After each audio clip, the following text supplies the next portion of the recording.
Olá, que bom ter você aqui mais uma vez conosco para um bate-papo todo especial sobre as questões relacionadas à religião e política. E para esse bate-papo, eu convidei aqui a jornalista Mônica Poker. Que prazer ter você aqui comigo, conosco, e obrigado pelo seu tempo e pela sua disposição e disponibilidade. Eu que agradeço, pastor Samuel, prazer é todo meu.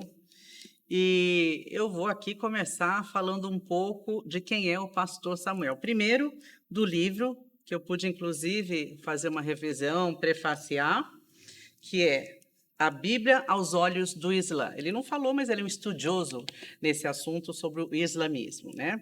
Ele é autor desse livro e também escreveu este livro, O Último Profeta, Jesus ou Maomé, os quais eu recomendo. Bom, Samuel Silva, pastor Samuel Silva, ele é casado com a Sueli, tem 2 filhos, o Samuel e o Joseph. Ele é graduado em teologia pelo Vale da Bênção, a Faculdade Unida de Espírito Santo. Pós-graduado em liderança missionária na St. John University, no Reino Unido, e também mestre em história pela Faculdade Teológica Batista de São Paulo. Professor de missões, de perspectivas e conselheiro teológico da Open Brasil. E trabalha ativamente com mobilização missionária há mais de 20 anos. Trabalhou na Inglaterra. Bom, se eu fosse falar todo o currículo do pastor Samuel, eu ia ficar aqui 1 hora ou mais falando disso. Então, a gente vai bater um papo hoje. Nossa conversa é sobre Estado e religião, a fé e a política. Até onde elas ainda estão se conversando? Porque a gente sabe que, na época da nossa colonização, 1824, salvo engano, essa Constituição, o próprio imperador ele instituiu a Igreja Católica como a religião oficial do nosso país, tanto que eles elegiam todo o clero, né?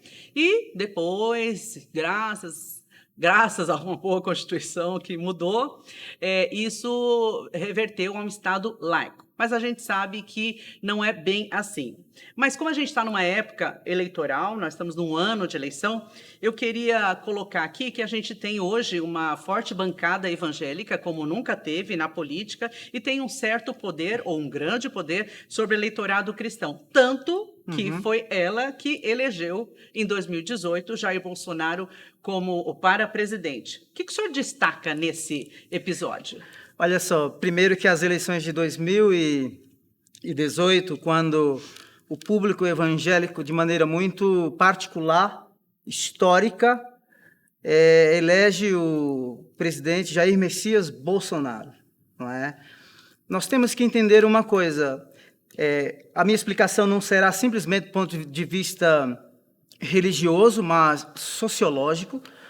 As gestões anteriores do presidente Lula, Dilma Rousseff, não é, que tem uma agenda mais progressista, queria implementar o que nós chamamos de a cartilha da ideologia de gênero, apresentar um novo modelo de família baseado no sócio-amor, sócio-afetividade, não é, normatizar o aborto, legalizar as drogas e etc.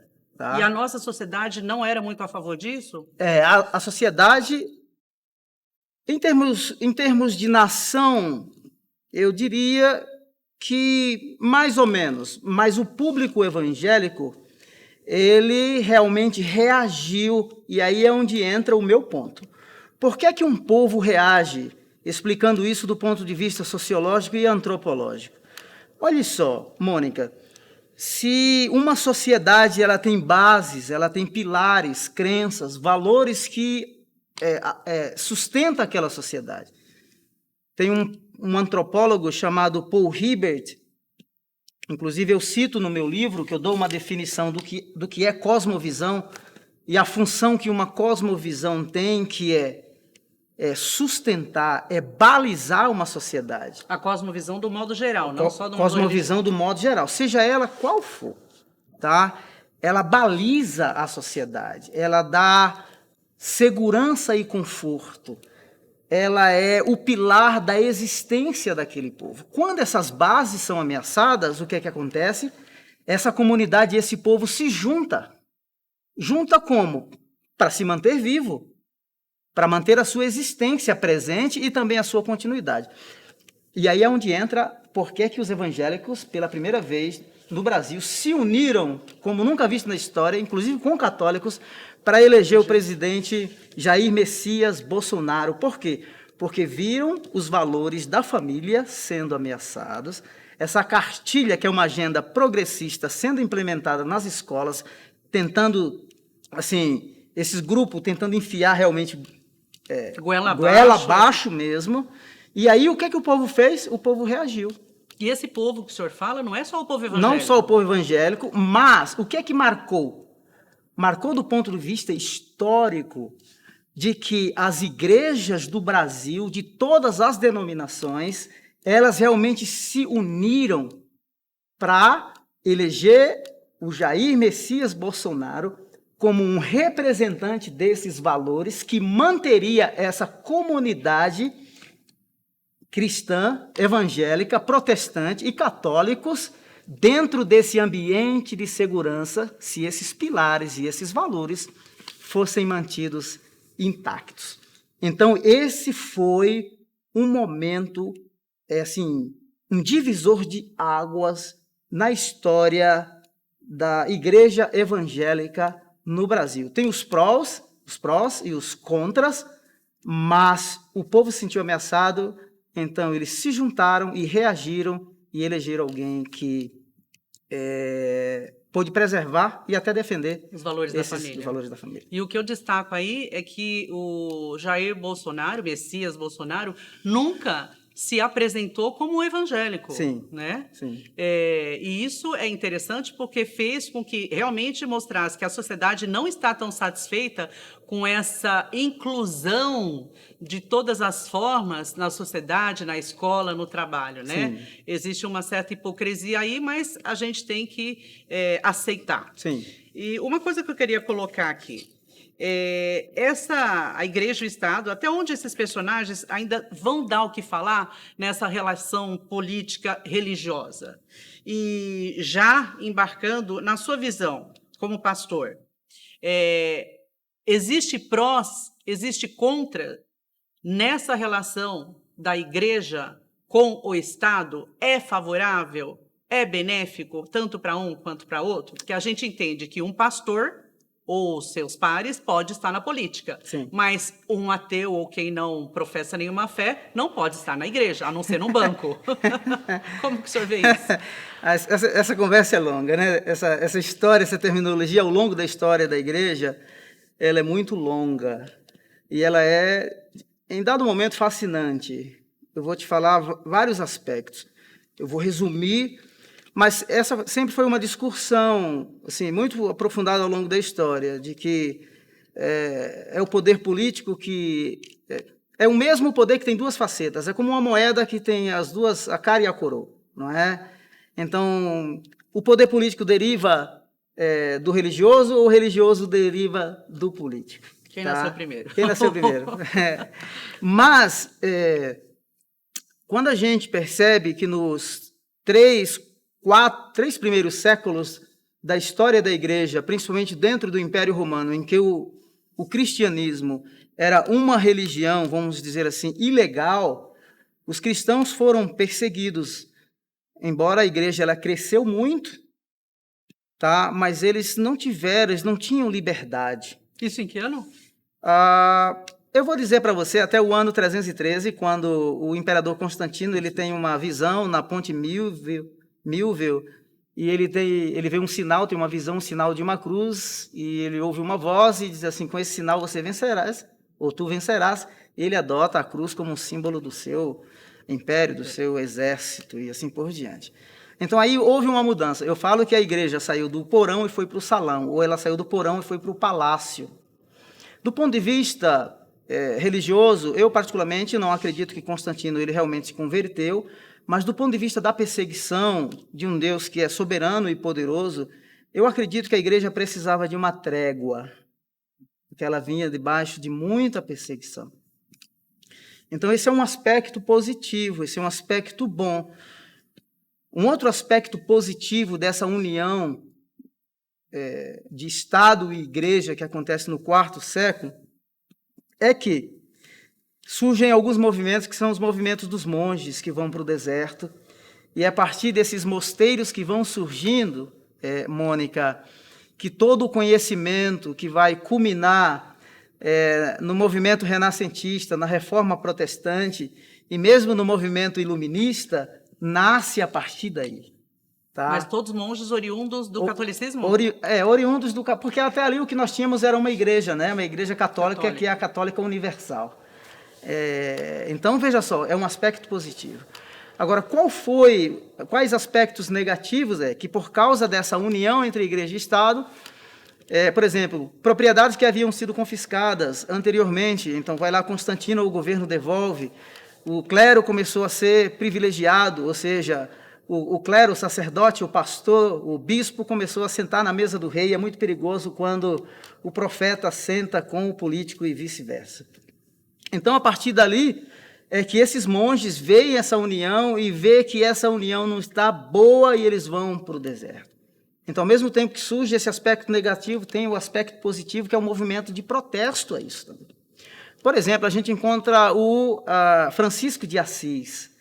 Francisco de Assis era um camarada de família rica, mas ele percebe que a igreja está negociando os seus ofícios, ela está vendendo a salvação, ela está muito comprometida com o luxo, e aí ele protesta fazendo voto de pobreza. A gente chama isso, na história da igreja, de um movimento de reforma interna. Para encurtar a história nesse aspecto... Quer dizer que São Francisco era uma pessoa rica. Que fez um voto de pobreza. Sim. Em virtude da decepção ele teve com a própria igreja. Então, esse é um ponto interessante que a maioria dos historiadores e dos críticos da igreja, eles não observam, porque eles só evidenciam o aspecto da união do Estado com a igreja, que tem muitos comprometimentos, mas eles esquecem de olhar esses movimentos do deserto, esses movimentos de protesto com a vida de Francisco de Assis e assim por diante. Bom, e foi a partir daí a igreja foi se desenvolvendo, os movimentos de reforma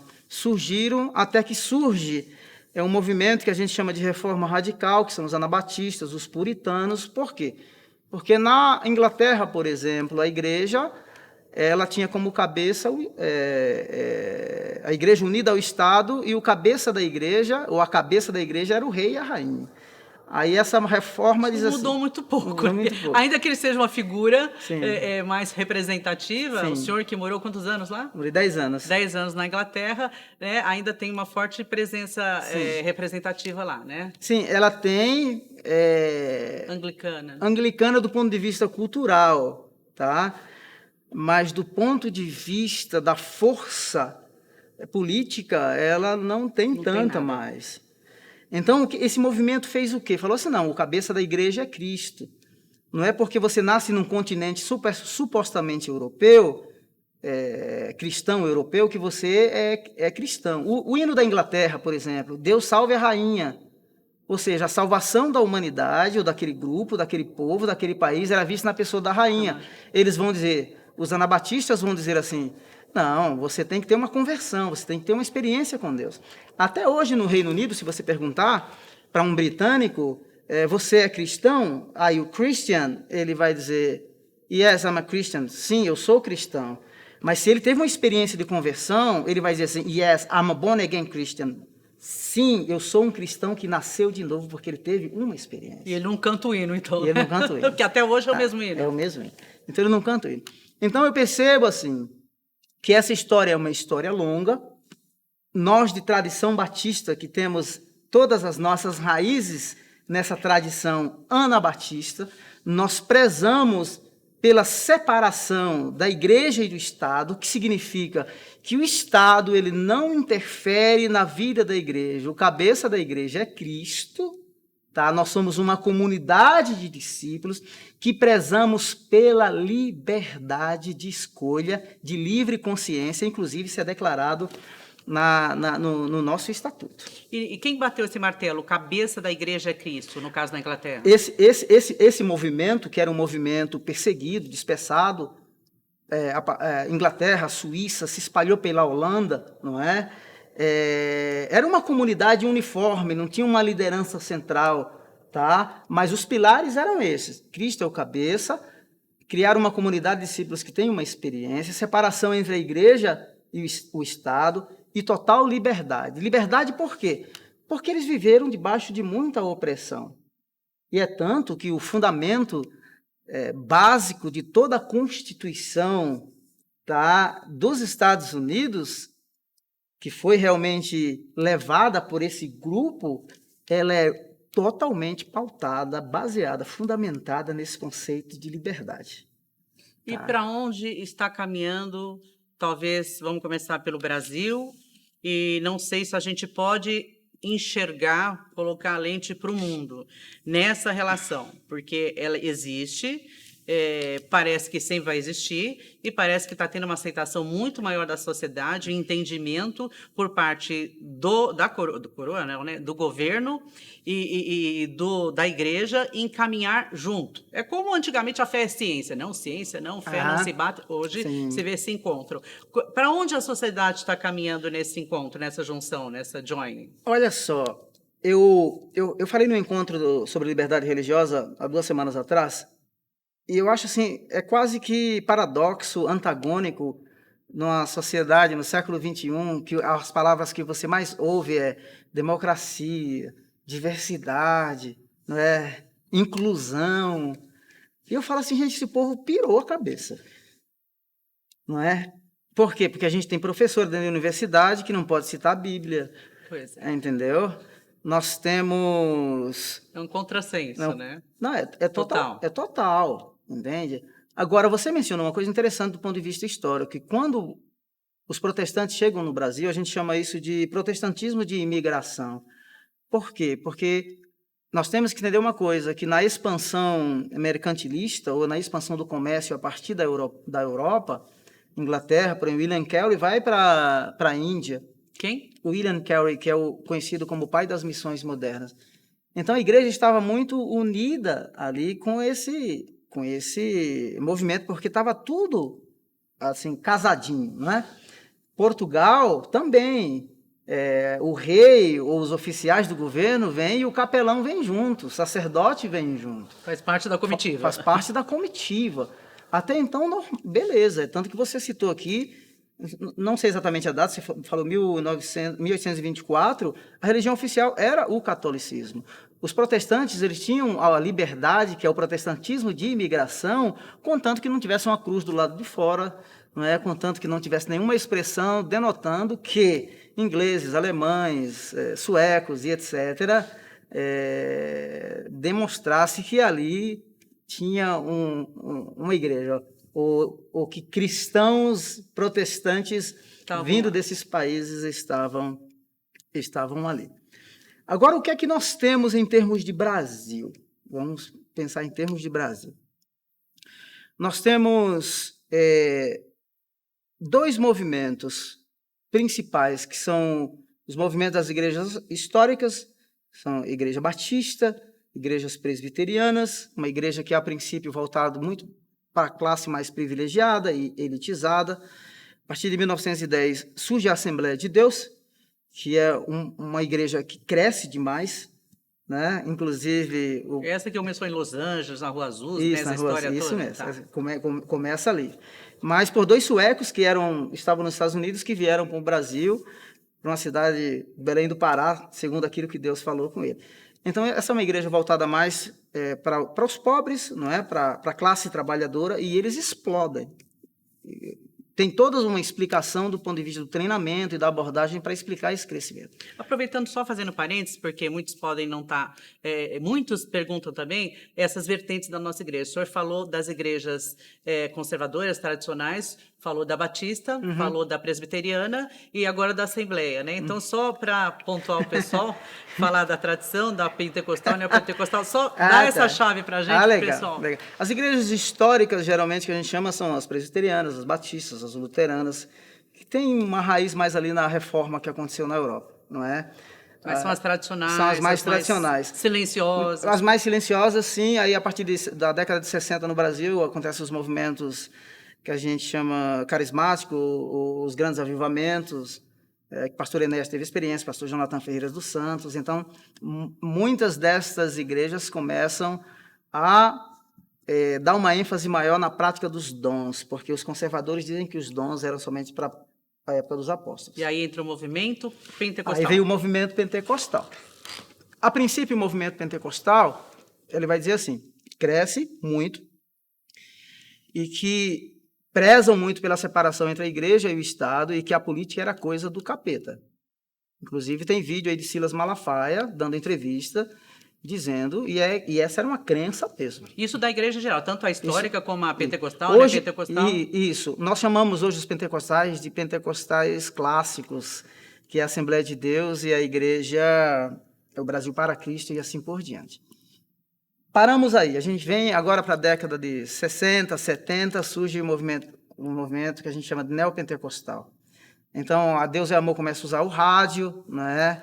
O Brasil para Cristo também usa o rádio, aí vem a Igreja Universal, que vai para a TV, e o cristianismo começa a ganhar espaço. Enquanto o pentecostal, né, ele tem a expectativa, às vezes, de uma vida, ou a maioria, na sua teologia e nas suas abordagens, de uma vida futura no paraíso, as realizações na vida eterna, o neopentecostal faz o inverso. A realização não é na vida eterna, a realização é aqui na terra. Então, nós vamos fazer de tudo e trabalhar para que a gente prospere como o bem dessa terra. Então, a partir daí, você percebe que há também uma abordagem política, o que eu chamo de quase a busca de uma revolução messiânica, tá? De tomada realmente... tomada de poder, de representatividade política, e começam a escolher os seus candidatos e elegerem para terem representatividade. E isso começou em que ano? Por volta do... Vamos falar de 70, do ano 70. Que a igreja começou a infiltrar na política. Agora, você imagina que é um público que tem uma certa expressão, mas não tem tanta expressão, que agora está indo para o rádio, está indo para a TV... E você conseguir essas licenças é muito difícil. Inclusive, a BBC, há 2 semanas atrás, não é? Por exemplo, o nome do PCC tem surgido muito no cenário político. E por que é que eles querem tanto? É porque, às vezes, fica difícil conseguir algumas licenças. Então, para conseguir licença, você tem que ter representatividade parlamentar. Você tem que ter um representante ali para que possa batalhar, para que você tenha essa licença e que você, por exemplo, o R.R. Soares... foi cortado aí, porque era o cara que mais aparecia na TV brasileira. Então, começa a crescer e essa representatividade começa realmente a tomar corpo dentro do Congresso brasileiro. O senhor falou que o R.R. Soares, da Igreja Internacional da Graça, ele foi cancelado. Foi cancelado. Das emissoras? Isso, eu acho que recebeu novamente de algumas, não é? Por quê? Porque mas aí é o governo que interferiu, tá? É igual o monopólio nos Estados Unidos. A Microsoft tem um monopólio X. Tá. Então, o R.R. Soares estava tendo um monopólio de horas e horas aparecendo na TV. Então, isso foi legal. Na visão legal da lei jurídica, está tudo certo? Do ponto de vista do STF, vai dizer que foi legal. Do ponto de vista do R.R. Soares, isso não foi legal. E aí, é tanto que ele recebeu agora, há 2 meses atrás, o direito de voltar para a emissora. Com horário reduzido, não? Com uma carga reduzida? Foi devolvido os horários que ele já tinha. Só para saber a interferência mesmo do governo na igreja. Sim. Então, o que acontece? Então, esse grupo vem ganhando cada vez mais expressividade. Então, há uma mudança agora na Assembleia de Deus, que começa a ter um envolvimento no cenário político, com as intervenções. E, junto a isso também...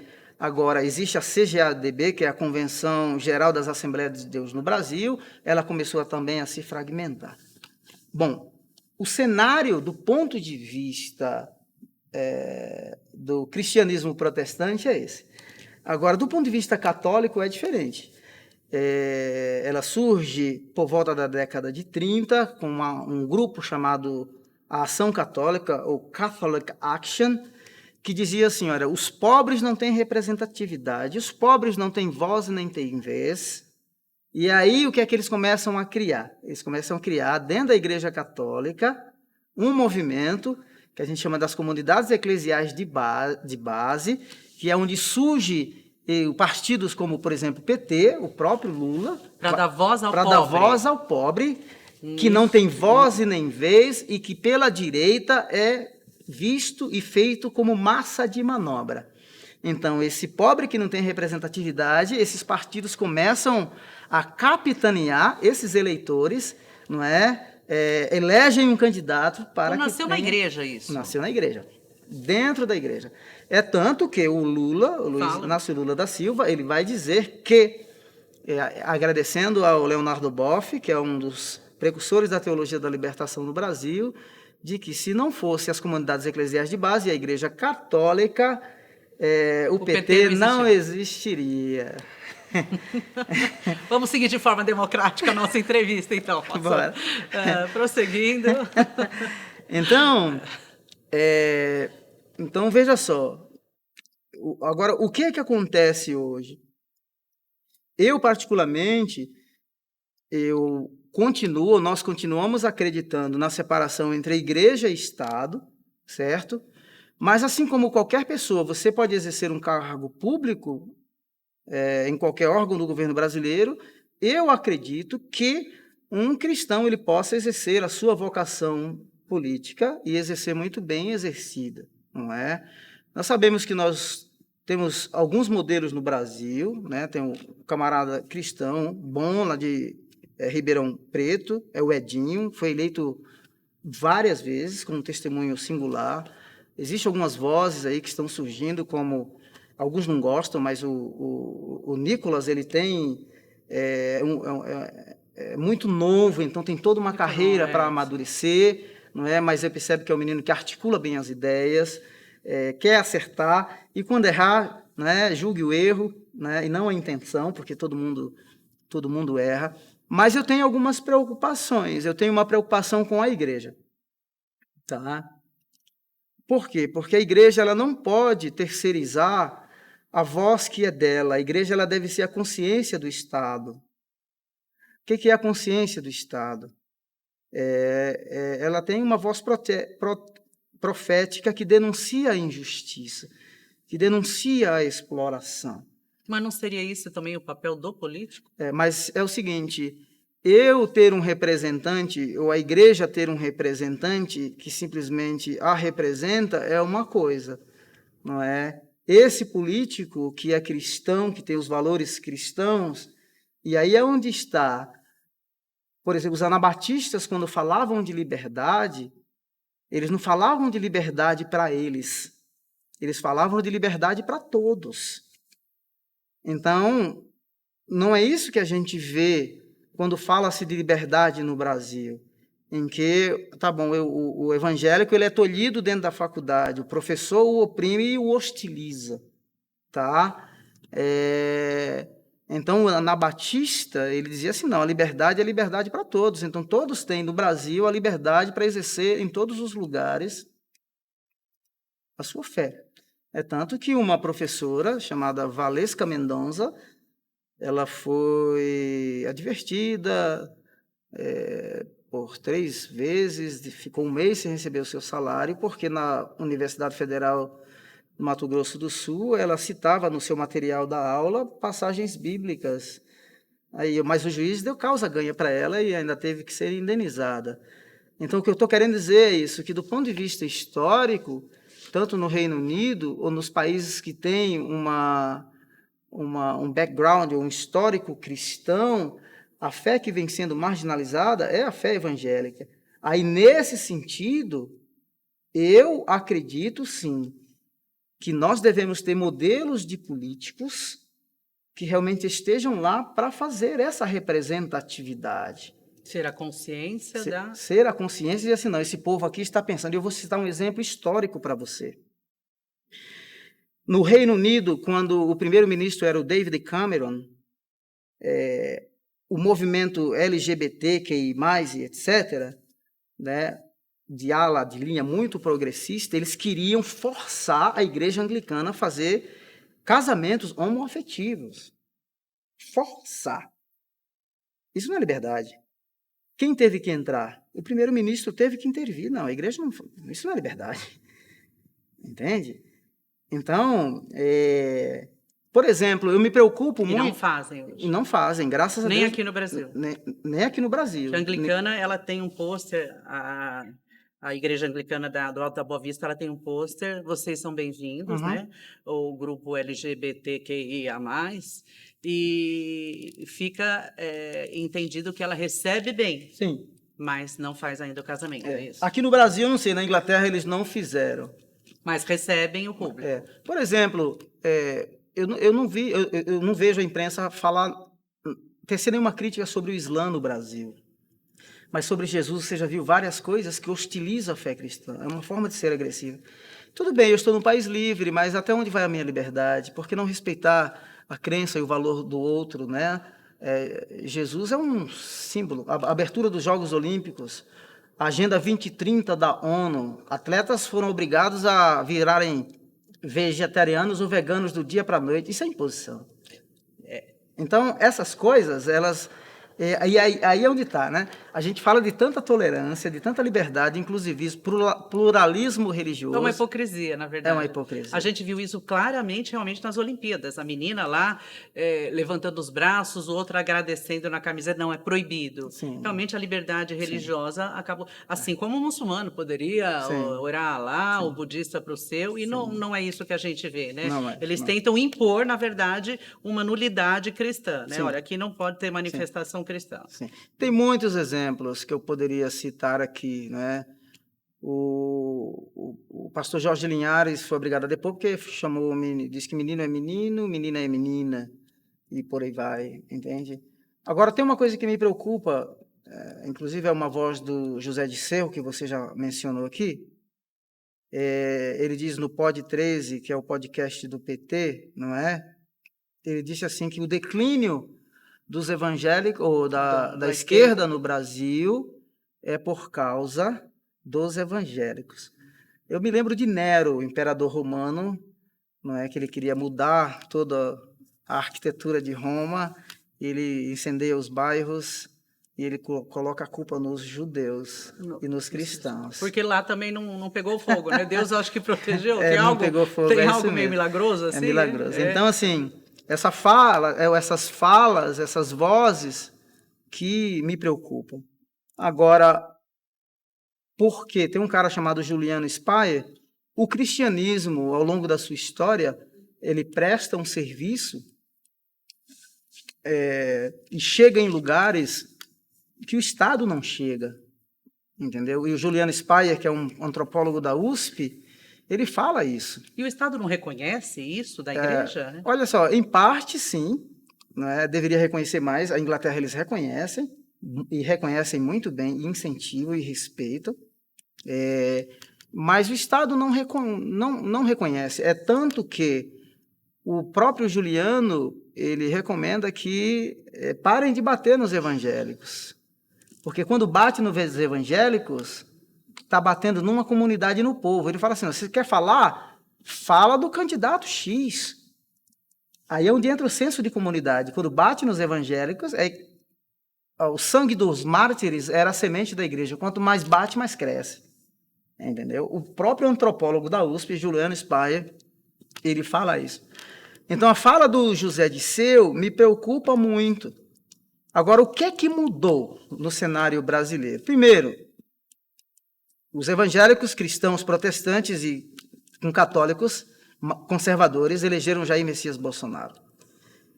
Em 1970, nós éramos de 2% a 4% da população protestante no Brasil.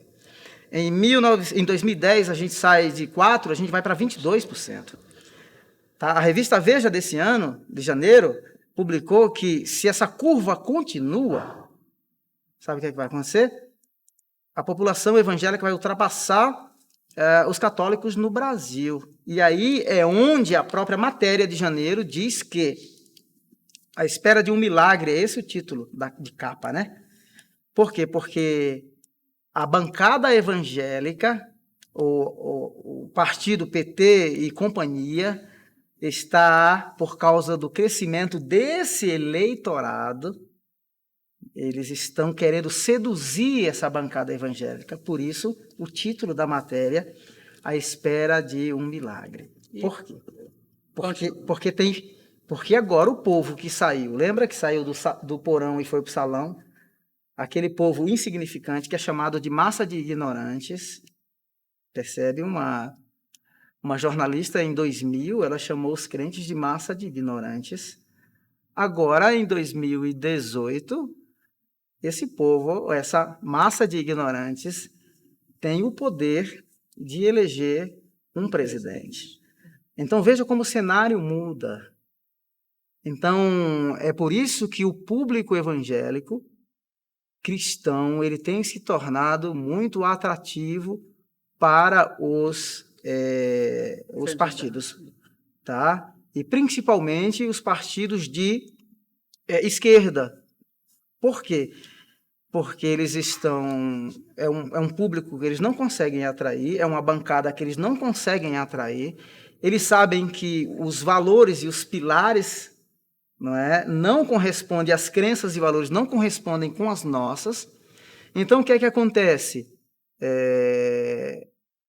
Existe todo um trabalho sendo feito por esses partidos para capitanear alguns pastores que seguem essa linha mais liberal. Então, estão seguindo? Existe algum... Existem algumas vozes aí, algumas vozes que aparecem na internet, não é? Existem alguns encontros que estão acontecendo no Brasil, e isso aí é outra fragmentação, porque se os evangélicos se uniram para eleger Jair Messias Bolsonaro, agora nós escutamos um cara que é um cara inteligente, como Ed René Kivitz, dizendo que Flávio de Almeida pode vir falar, mas ele não chama Silas Malafaia, ele não chama Nicolas Ferreira, né? E Ed é batista, tá?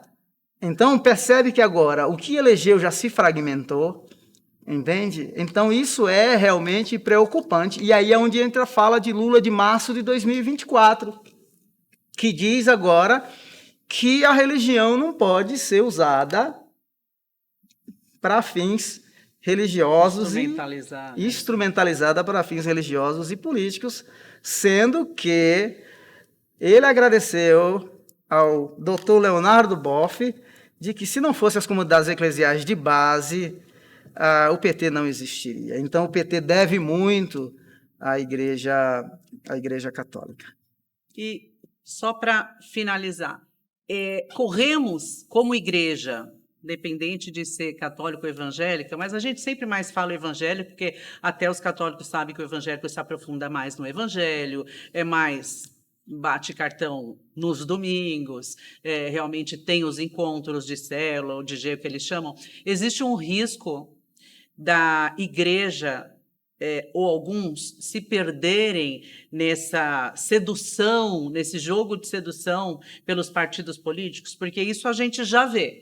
Né? Alguns evangélicos, toda profissão, todo segmento tem o que a gente chama de banda podre. Uhum. Tem no médico, tem na igreja, tem na administração, tem na política, isso sabe. Mas existe aí uma banda maior migrando, correndo o risco de perder a sua fé, mas mantendo uma roupagem de cristão, estando na política, corremos esse risco? Sim, nós temos dois cenários, não é? Para mim, o primeiro cenário é da própria ala política, né? Daquele candidato de carreira, vamos dizer assim, que tem uma tradição familiar. Um Sarney da vida. Um Sarney da vida, os Maias lá do Rio Grande do Norte, os Melo lá de Alagoas, não é? E por aí vai. Os Covas de São Paulo. Então, o que eu percebo, Mônica, eu não sou um cientista político, mas eu sou um curioso, a minha dissertação de mestrado foi sobre o movimento Fé e Política, por isso que eu estou falando aqui de Leonardo Boff e do PT, etc. A primeira é que o público brasileiro percebe que há uma crise no cenário político brasileiro, tá? Há uma crise terrível. É tanto que quando foi Lula e Bolsonaro, as pessoas dizem assim, não temos boas opções, então vai Bolsonaro. Aí Luciano Huck vai se candidatar. Aí vem Datena.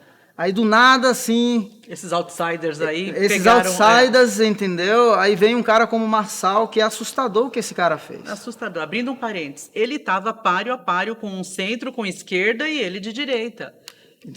O povo quer mudança, ele quer, né? Prefiro pegar um estranho do que pegar aquele cara que a gente já sabe. Então, há uma decepção por exemplo, o índice de abstenção, acredito que foi 27%. Há uma desilusão. E os políticos deveriam tomar vergonha na cara mesmo e se posicionar. Entende? Porque, sinceramente, você já pensou o quanto a gente gasta com CPI no Brasil, gente? E deixa outros assuntos que estão lá na esteira para cuidar de uma improbidade política. Você entende? Né? Você pega um menino como o Nicolas, o cara consegue colocar, gente, milhões de pessoas numa live à noite. Então o povo quer uma mudança, não é? Eu acredito que o povo brasileiro está amadurecendo. Então a gente tem um cenário, por exemplo, não sei se você lembra, mas eu acredito que foi em 2017, quando nós tivemos todo o movimento no Brasil sobre as 10 medidas contra a corrupção. Os caras conseguiram reverter tudo. Eu trabalhei aqui para fazer e fui atrás de assinatura. Entende? Então, o povo brasileiro, eu me emociono, o povo brasileiro está gritando, o povo está clamando.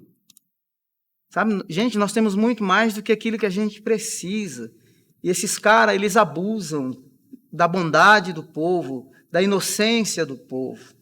Então, a primeira coisa existe aí um cenário de frustração nesses, por exemplo, agora o PT acho que fez 252 prefeitos, a direita fez 520 e alguma coisa. Então o povo está aprendendo a ir para as urnas e realmente, tem que escolher, tem que pesquisar, tem que consultar pessoas honestas e boas, sabe? Tem que criar os seus Instagrams, os seus sites, os seus canais no YouTube, trazer consciência com honestidade para o povo e não se vender, para orientar o povo, porque o povo quer realmente uma mudança. O povo quer uma mudança, porque o povo quer justiça. O povo quer ter acesso a uma boa escola. Pô, tem o cara come caviar, toma vinho na França de 5 mil reais uma garrafa, enquanto tem 4 milhões de crianças na linha da miséria, 18 milhões de crianças na linha da pobreza. Gente, Deus não está dormindo. Um dia a justiça virá, sabe? Então, você que tem o seu voto, pense. Nós, como cristãos, eu particularmente, sabe, existem partidos de centro-direita, mas eu não voto nunca mais num partido que tem linha progressista, no sentido da legalização dos relacionamentos homoafetivos, com todo o respeito que eu tenho, e as pessoas que trabalham comigo, você vai me ouvir aqui, sabe que eu respeito, e respeito mesmo. Você pode fazer, não é, com as suas partes privadas, aquilo que você quiser, é seu, tá? Mas impor também não dá. Então, dentro dessa democracia, dessa liberdade que a gente tem, a gente se respeita e a gente convive. Agora, por outro lado, quando eu vejo vozes como estas, não é, que surgem, seja com o Marçal, seja com o Bolsonaro, que é mais radical, não é? Seja com o Nicolas, que é um cara que tem discursos e falas muito incisivas e precisas, ainda que eleitos pelo povo, nós temos uma questão endêmica, cultural, de corrupção. Tá? Acredito que a igreja deve continuar orando, a igreja deve continuar, porque foi assim que Roma mudou. A igreja saiu das catacumbas, que eu chamo do porão, e foi para o salão e para o palácio. Mas Roma mudou, as leis de Roma foram influenciadas. As lutas nas arenas, as lutas de gladiadores nas arenas, elas foram abolidas por influência cristã. O William Wilberforce, no Reino Unido, o escravagismo foi abolido no Reino Unido por causa de um cristão que estava como membro no parlamento. Então, nós precisamos, como igreja, sabe, modelar estas vocações para chegarem lá e serem realmente sal e luz e não se seduzirem pelo poder, pelo dinheiro, pela fama. Por quê? Porque a gente sabe que a nossa prestação de contas e a nossa vocação e tudo aquilo que temos e que somos nasceu nele. Bom, eu ia pedir para o senhor fazer uma palavra final, mas eu até me emocionei, que a gente vê nos olhos de um pastor falando sobre o seu país, sobre o povo brasileiro, né? A longanimidade desse povo. Por mais que ele brigue, que ele vá à luta, você vê outros países colocando fogo, apedrejando. Claro, a gente teve um episódio, mas é um em mil. O país é pacífico, o país é sedento de justiça, nós temos grandes pessoas, nós temos gente que vai à luta, gente que acorda de madrugada, vai até outra madrugada trabalhando, pegando na enxada, mas enquanto a gente tiver mato, a gente não vai ter fome, né? Porque o que não falta é trabalhador no nosso país, é o melhor país do mundo. As pessoas vão para fora, vão procurar outros ambientes, mais por causa da segurança, mas realmente eu finalizo, o senhor só arremata, que realmente a igreja presente na política, dentro dos conformes da igreja, dos trâmites da igreja, do estatuto da igreja, de levar a justiça, de ser verdadeiramente a voz, né, como está na Bíblia, daqueles que são mais fracos, mas também dos ricos como dos pobres. A gente teve um estudo recentemente que falando que os mais milionários, até os mais pobres, ainda não foram alcançados, né? Por quê? Por causa do... Né? Então, isso chega a emocionar. A gente está num país maravilhoso, com uma política ainda muito flexível, que tem os seus problemas, mas que eu acho e tenho certeza que se unindo de uma forma racional com a igreja, sentando, debruçando em causas como essas, né? Como que a gente vai fazer LGBT, que a igreja é claramente contra por princípios e está tudo certo, mas a sociedade defende porque quer ser progressista e está tudo certo, mas como que a gente pode debruçar para que essas pessoas não sejam agredidas, que o mundo entende que os cristãos amam todo tipo de pessoa, respeitam todo tipo de pessoa, mas não aceitam para si. E tem que estar tudo certo, né? A gente vê aí uma minoria, temos passeata disso, passeata daquilo, passeata do cristão, ok. E a passeata dos gordos? E a passeata dos cegos? Quantos, né, diferentes minorias que a gente tem aí? Então, deixa só para o senhor finalizar, que a gente precisa ter outro bate-papo, que a gente falou aqui de política e religião, e eu chego à conclusão que a gente tem que caminhar junto, desde que tenha critérios e princípios, e tem que rolar muita água ainda para que a coisa flua melhor, né? Para que a gente possa desaguar no mar. Sim. E esse rio ter uma fluência boa. Fala, pastor. Olha só, as minhas últimas palavras nesse bate-papo aqui eu, particularmente, Samuel, eu desconfio de qualquer coisa que segrega, que separa, que cria guerras, que cria conflitos, sabe? Que põe A e B do lado e que divide. Eu acredito que é possível dialogar, ter uma boa convivência respeitosa. Então, você é jovem, você pode pesquisar, estudar, e nós somos os promotores da reconciliação no mundo tão dividido, no mundo tão doente. Fico pensando qual o futuro que eu vou deixar aí para os meus netos. Eu tenho 2 filhos, não é? O que você vai deixar, de repente, o futuro que você vai deixar para os seus filhos. Eu sei que muitos que protestam não sabem o que muitas crianças passam dentro de uma comunidade, dentro de uma favela. Então, ideologias que realmente separam e segregam e que dividem e que mais promovem conflitos, essas eu estou fora, porque como cristão nós somos instrumentos de reconciliação, nós somos promotores da paz, nós somos pacificadores, tá? Então, de repente, o teu protesto, às vezes, ele não é um protesto justo, porque você está olhando só para o seu umbigo. Você quer fazer justiça, então, em vez de tomar a propriedade do outro, porque tu não divide o pão que tu já tem. Então, isso é ser honesto, não é? Por que não ir visitar um doente? Por que não, de repente, ir e almoçar com uma pessoa em situação de rua e ver a realidade, ouvir a história daquela pessoa? Porque é muito bom, às vezes, eu estudar na melhor universidade, USP de São Paulo, PUC, Mackenzie, etc., e eu vou para o protesto, mas eu tenho minhas contas pagas, a mesada cai, ou o salário cai ali todo mês, mas eu vivo num mundo à parte, o meu mundo é outro. Tá? Então, por que não conhecer o outro lado e ouvir as pessoas e ministrar uma palavra de reconciliação? Então, para mim, a representatividade política é a representatividade do todo, e nós, como líderes, formadores de opinião, como igreja, nós temos a graça dada por Deus para formar vocações e enviá-las para lugares estratégicos para que causem impacto e transformação no mundo. Deus te abençoe. Seja promotor da paz e da justiça, quer sejamos Estado, quer sejamos igreja. Obrigada, pastor, pelo convite. Prazer. Eu que agradeço. Vamos para uma próxima que tem muito pano para manga aí. Bora! Se você bora, eu boro. Bora! Legal.